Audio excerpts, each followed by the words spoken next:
Assalamualaikum warahmatullahi wabarakatuh. Bertemu lagi dalam Mapel IPS kelas 7, interaksi antar ruang. Adakah makhluk yang hidup tidak di ruangan? Kira-kira jawabannya apa ya? Tidak. Semua makhluk yang hidup di bumi memerlukan ruang untuk melangsungkan kehidupannya. Tanpa adanya ruang, maka semua makhluk hidup tidak memiliki tempat untuk hidup. Lalu apa ruang itu? Ruang adalah tempat di permukaan bumi, baik secara keseluruhan maupun hanya sebagian, yang digunakan oleh makhluk hidup untuk tinggal. Ruang tidak hanya sebatas udara yang bersentuhan dengan permukaan bumi, tetapi juga lapisan atmosfer terbawah yang mempengaruhi permukaan bumi. Ruang juga bisa berbentuk pengairan seperti laut, sungai, danau. Ruang juga berbentuk daratan seperti gunung, hutan, gurun. Setiap ruang di permukaan bumi memiliki karakteristik yang berbeda. Contohnya, orang yang tinggal di pegunungan, ia akan lebih cenderung memakai pakaian yang tebal karena hawanya dingin. Berbeda dengan orang yang tinggal di daerah pesisir atau pantai. Karena hawanya panas, dia cenderung memakai pakaian yang tipis. Begitu juga tentang komoditas. Daerah pegunungan banyak menghasilkan sayur-sayuran, sedangkan daerah pantai banyak menghasilkan ikan dan garam. Hubungan ini didefinisikan sebagai interaksi antar ruang. Apakah interaksi antar ruang itu?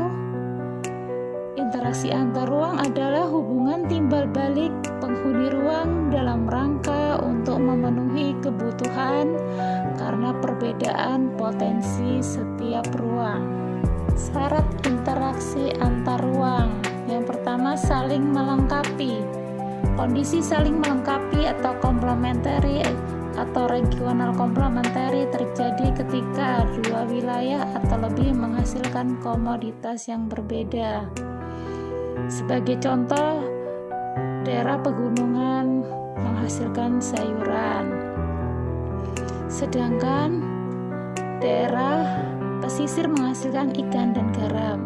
Perbedaan ini menyebabkan interaksi saling bertukar antara daerah pegunungan dan daerah pesisir, sehingga bisa menghasilkan makanan yang enak yang kita konsumsi setiap hari.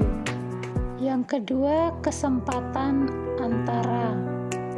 Kesempatan antara atau intervening opportunity merupakan suatu lokasi yang menawarkan alternatif lebih baik sebagai tempat asal maupun tempat tujuan. Sebagai contoh, daerah A, daerah pegunungan menghasilkan sayur, sedangkan daerah B, daerah pesisir menghasilkan ikan dan garam. Tetapi jarak daerah A ke daerah B 5 km. Sedangkan daerah C juga daerah pesisir, dia menghasilkan ikan dan garam. Tetapi jarak antara daerah A ke daerah C hanya 2 km.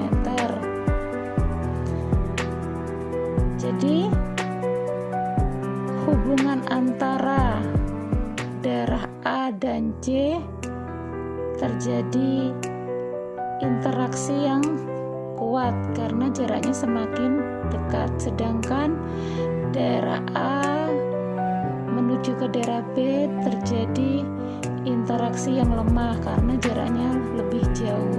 Yang ketiga, kemudahan transfer.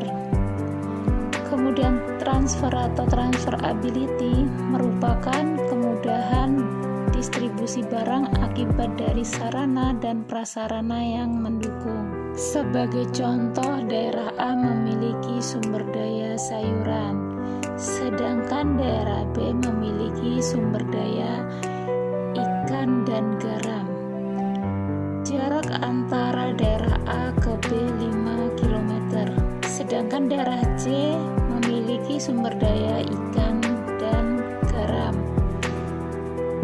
Daerah A menuju daerah C berjarak 4 km, tetapi terkendala oleh sarana dan prasarana.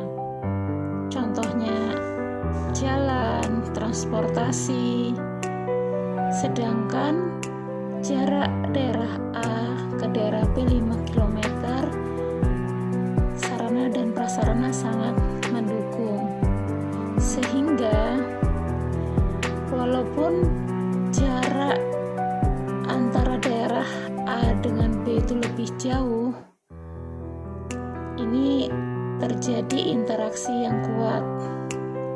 Sedangkan jarak antara daerah A ke daerah C terjadi interaksi yang lemah, walaupun jaraknya lebih dekat. Bentuk interaksi antar ruang. Yang pertama, mobilitas penduduk. Bentuk interaksi antar ruang dalam bentuk pergerakan dan perpindahan manusia dari satu ruang ke ruang lainnya. Contoh, urbanisasi, ruralisasi, imigrasi, transmigrasi, perjalanan ke tempat kerja, perjalanan ke tempat wisata, dan lain-lain. Yang kedua, komunikasi. Bentuk interaksi antar ruang melalui perpindahan ide, gagasan, informasi, visi misi, cita-cita, dan sejenisnya, baik secara langsung maupun secara tidak langsung. Contoh, melihat tayangan berita, melihat tayangan televisi, membaca buku, dan lainnya. Yang ketiga, transportasi. Transportasi adalah bentuk interaksi antar ruang melalui perpindahan barang dari suatu tempat ke tempat lain. Contoh, pengangkutan barang, perdagangan, dan lainnya. Demikian materi hari ini. Kita akan bertemu pada materi berikutnya.